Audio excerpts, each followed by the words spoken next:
Yili nechi buni? 11. 11. Общий kraskami? Ha, Motoringiz nima edi? 1.6. Nima ishi bor?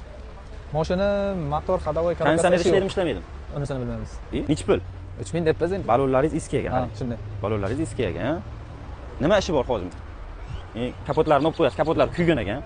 Motor ходовой коробкасida ishi yo'q, lekin faqat Motor korobkasida ходовойda ishi yo'q. Javob, ha? Javob. Javob berasiz, sotadigan odamga garantiya berib sotaveramiz, ha?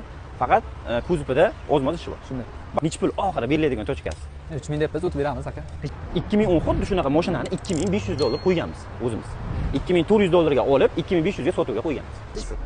2700 lar bilan. $2300 o'tani bering. Bor bor. Aka 2300 qancha bo'ladi?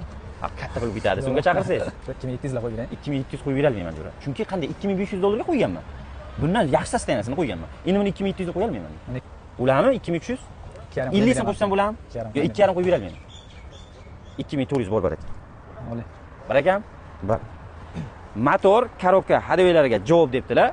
Kraskasi, общий kraska sepilgan. И bir ikkita mana bunaqa yorilgan joychalariga ko'zimiz tushdi. Ballonlari almashtirib yuborgan yaxshi. Konditsionerlari bor ekan, lekin ishlamas ekan, motorlari yaxshi ishlab turibdi. Narxi $2400 bo'ldi. Bunaqa narxlar faqat endi bo'ladi.